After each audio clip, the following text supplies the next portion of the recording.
토마스 하디, 더버빌가의 테스.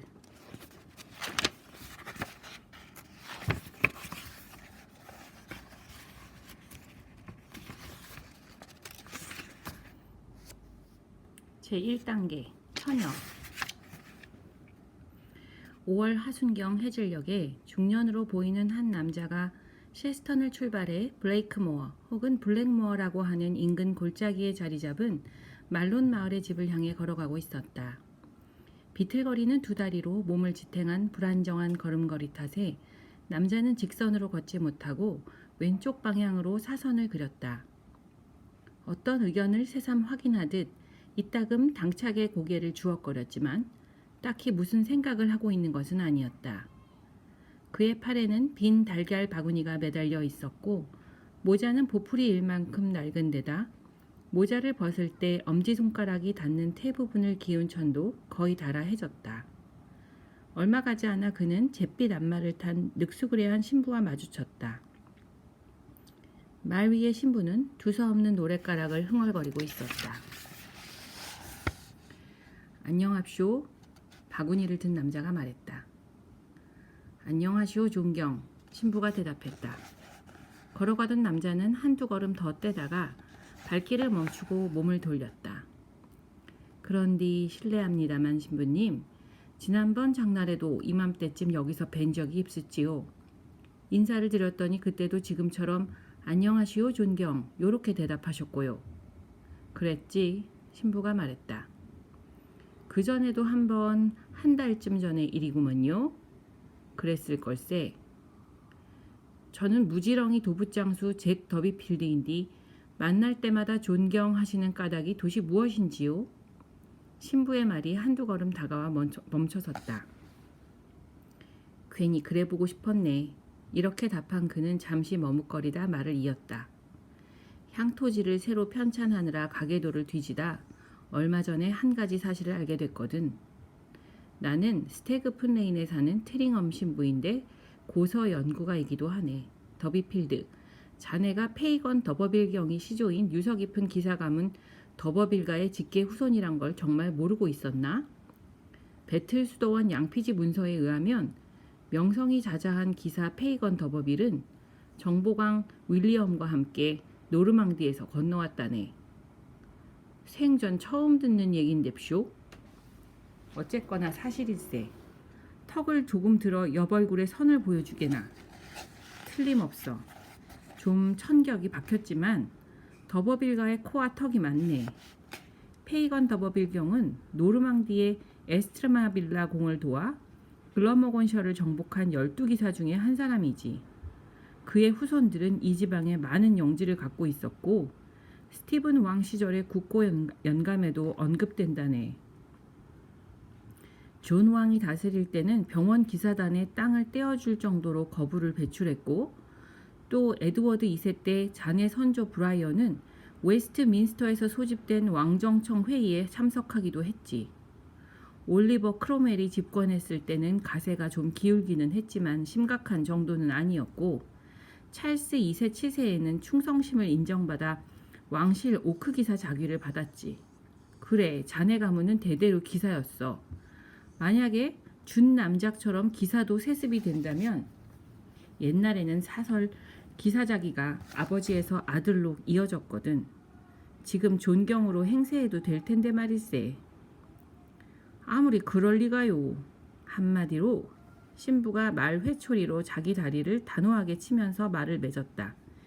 잉글랜드에 그만한 명문가가 없다고 해도 될걸. 놀라 자빠질 일이구먼요. 더비필드가 말했다. 그런 줄도 모르고 이 교구에 흔하게 널린 상놈처럼 날마다 발바닥이 부르트게 뛰어다녔네요. 그런디 트링엄 신부님, 제가 귀족이라는 사실이 알려진 지 얼마나 됐나요? 신부는 그 사실이 완전히 묻혀버려서 아는 사람이 거의 없다는 것이 자기 판단이라고 설명했다. 더버빌가의 흥망성쇠를 추적하던 자신이 지난봄 어느 날 그의 집마차에서 더비필드라는 이름을 눈여겨보고 연구를 시작했는데 그의 부친과 조부에 대해 조사하면서 확신을 갖게 되었다는 것이다. 처음에는 이런 부질없는 사실을 알려주어 심란하게 만들 건 없다고 생각했네. 그가 말했다. 하지만 사람의 충동이란 게 분별력보다 강할 때가 있는 법이지. 그리고 자네도 내용을 좀 알고 있을 거라는 생각이 들기도 했고. 사실 블랙머어로 이사 오기 전에는 가세가 좀 넉넉했다는 이야기를 두어 번 들었지만 한 귀로 듣고 흘려버렸습죠. 옛날에는 말이 2마리였는디 지금은 1마리다 정도로 생각한 거지요. 집에 오래된 은수저 하나랑 문양을 새긴 도장이 있기는 한디요. 숟가락이나 도장이 무슨 소용이 있겠어요? 그런디 이 몸이 지체 높은 더버빌 지방과 같은 핏줄인 걸 몰랐으니 증조부께서 당신 내력을 밝히지 않고 마음속의 비밀을 간직했다고 들었는디 이런 말씀을 여쭤도 될까 모르겠습니다만 신부님, 요즘 저희는 어디서 연기를 피우지요? 더버빌가는 어디서 사느냐 이 말씀입니다요. 아무데도 안 살지. 이 지방의 토로는 이제 존재하지 않으니까. 저런 유감이거문요. 그래, 가계도를 위조할 때 말하는 식으로 대가 끊긴 거네. 말하자면 몰락해서 사라진 거지. 조상들의 묘는 어디 있는디요? 킹스비어 서부 그린이라는 곳에 있네. 납골당에 당신네 조상들이 줄줄이 묻혀 있고 퍼백으로 감실에 선조들의 영정 조각상이 있다네. 그럼 우리 가문의 저택과 토지는 어디 있나요? 아무데도 없어. 예? 땅이 하나도 없다고요? 한 평도 없네. 옛날에는 아주 많았지만 앞서 말했듯 자네 가문은 직계와 반계 모두 번창해서 이 지방만 해도 킹스비어에 저택과 토지가 있었고 셔턴, 밀폰드, 럴스테드 그리고 웰브리지에도 있었지. 그럼 우리 재산을 다시 찾을 수 있을까요? 그건 내가 답할 수 없는걸? 제가 할 수 있는 일은 없나요? 잠시 숨을 돌렸다 더비필드가 물었다. 아무것도 없네. 용사들은 쓰러졌구나 라고 생각하고 마음을 다독이는 수밖에.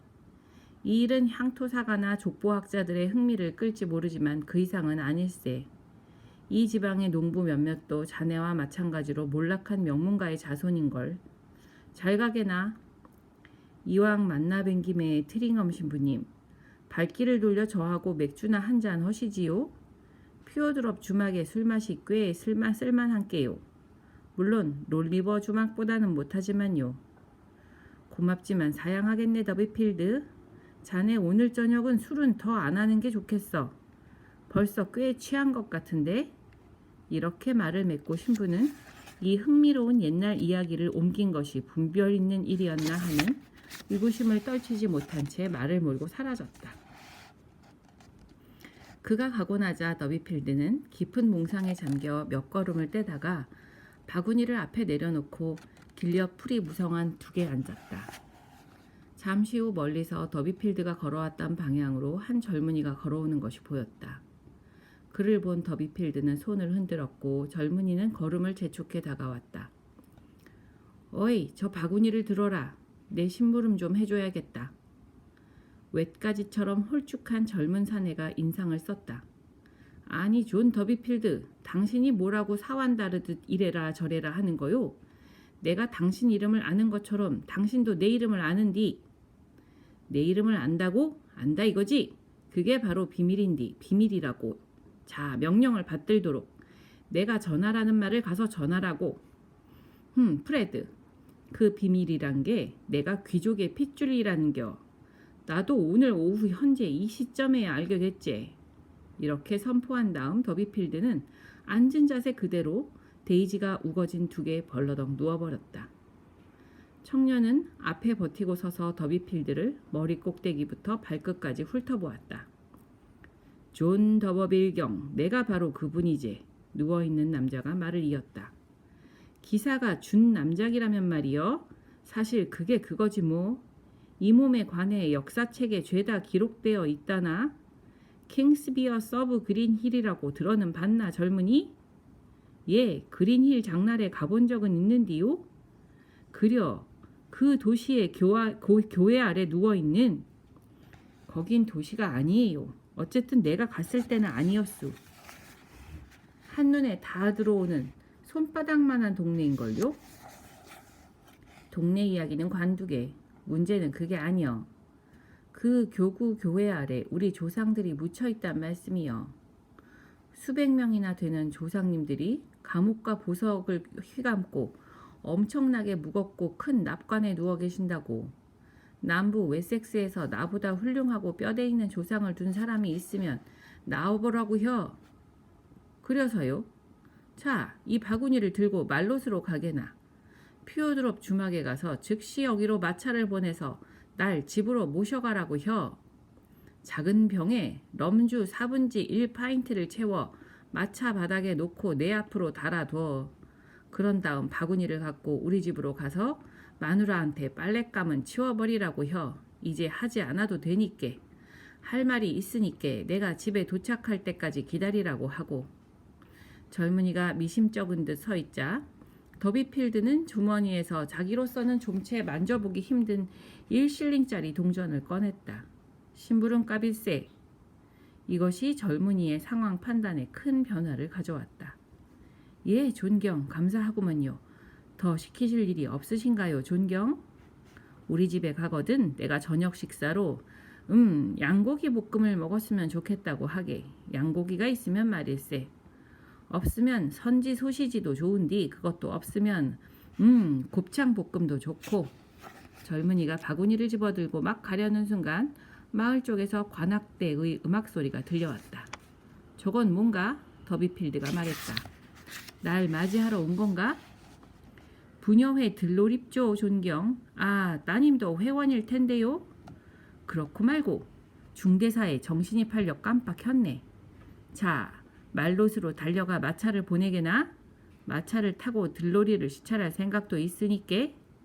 젊은이가 가고 나자 더비필드는 저녁 햇살을 받으며 데이지가 핀 풀밭에 누워 기다렸다.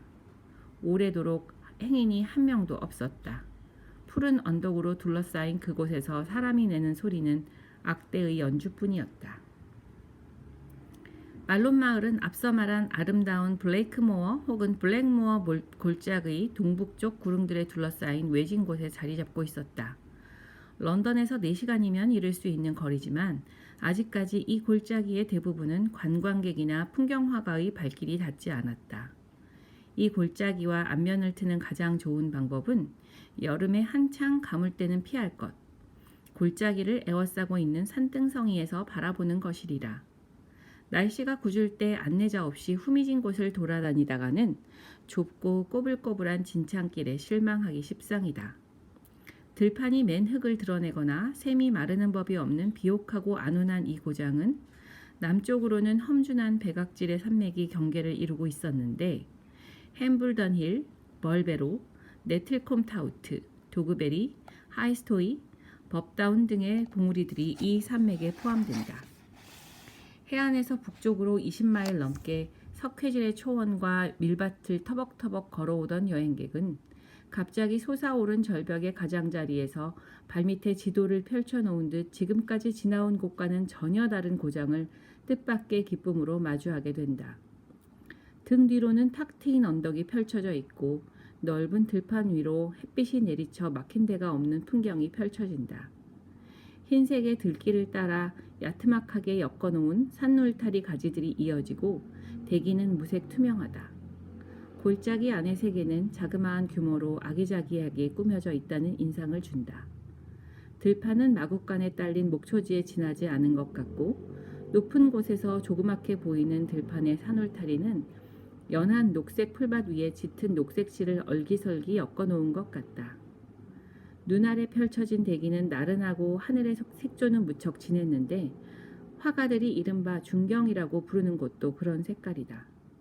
그 너머 지평선은 짙은 군청색을 띈다.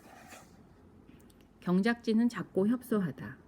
큰 언덕과 큰 골짜기가 작은 언덕과 작은 골짜기를 에워싸면서 숲과 나무가 우거진 풍경이 주조를 이루었다. 블랙모어 계곡의 모습이 이러했다. 이 지역은 지형으로도 남다른 데가 있지만 역사적으로도 유명한 곳이다. 예전에는 이 골짜기를 헨리 3세 때의 흥미로운 전설에 따라 흰수 사슴의 숲이라고 불렀다. 토마스 드 라 린드라는 사람이 왕이 뒤쫓다 살려준 아름다운 흰 수사슴을 죽이는 바람에 많은 벌금을 물었다는 이야기가 전해진다. 그 당시는 물론 비교적 최근까지도 삼림이 울창한 곳이다. 지금도 산비탈에 남아있는 떡갈나무 고목숲과 듬성듬성한 산림대, 그리고 드넓은 목초지 위로 그늘을 들이운 속이 빈 나무들에서 옛날 풍경의 흔적을 발견할 수 있다. 숲은 사라졌으나 숲의 그늘에서 행하던 옛 풍습 중 남아있는 것들이 있었다.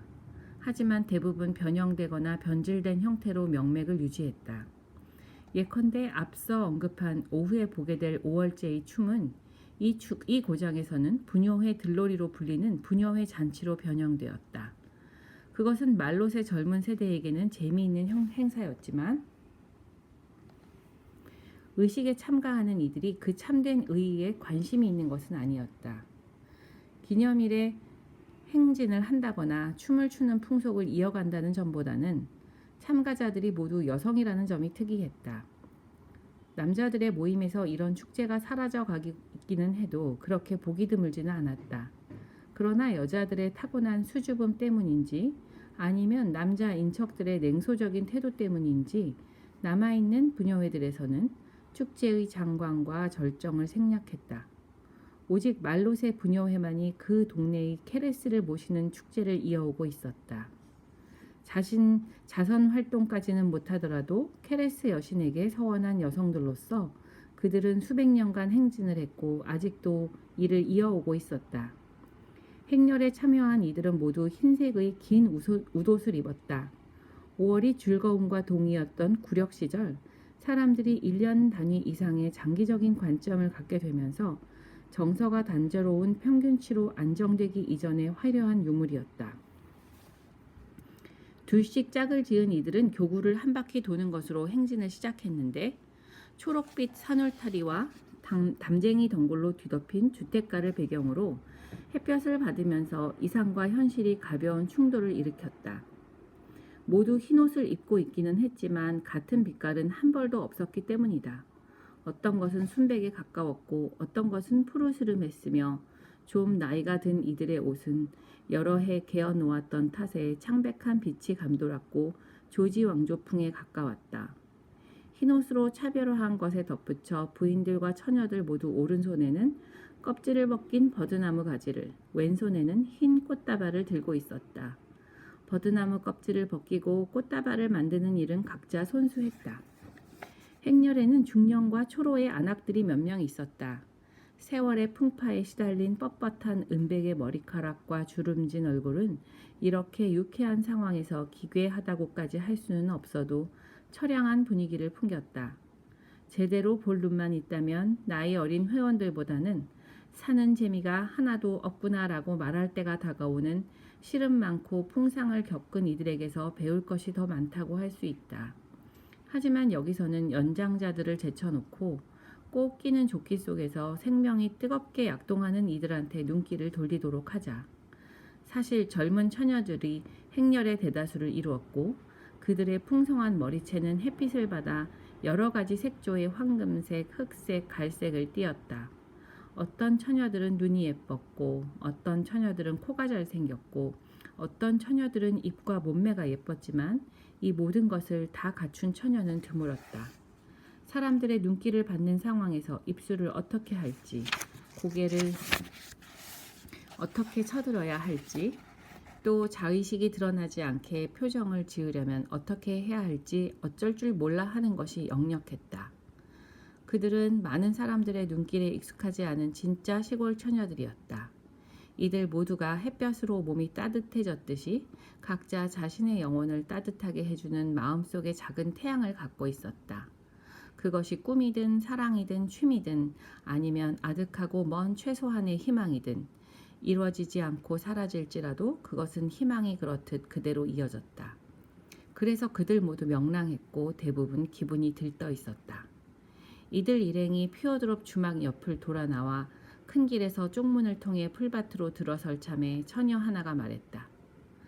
하느님 밥소사, 저런 테스 더비필드, 저기 마차를 타고 가는 사람 너희 아버지잖아. 이런 외침에 일행 가운데 젊은 처녀가 고개를 돌렸다. 예쁘고 잘생긴 처녀였다. 다른 처녀들보다 더 잘생겼다고 할 수 없을지 모르지만 감정을 풍부하게 드러내는 작약꽃 입술과 천진한 큰 눈은 눈빛과 이목구비에 표정을 더해주었다. 머리에 빨간 리본을 단 그녀는 흰옷을 입은 무리 중 유일하게 눈에 띄는 치장을 과시했다. 고개를 돌리자 피오드롭 소유의 이륜 마차를 타고 오는 더비필드가 그녀의 눈에 들어왔다. 소매를 팔꿈치 위로 걷어붙인 곱슬머리의 건장한 처녀가 말을 몰았다.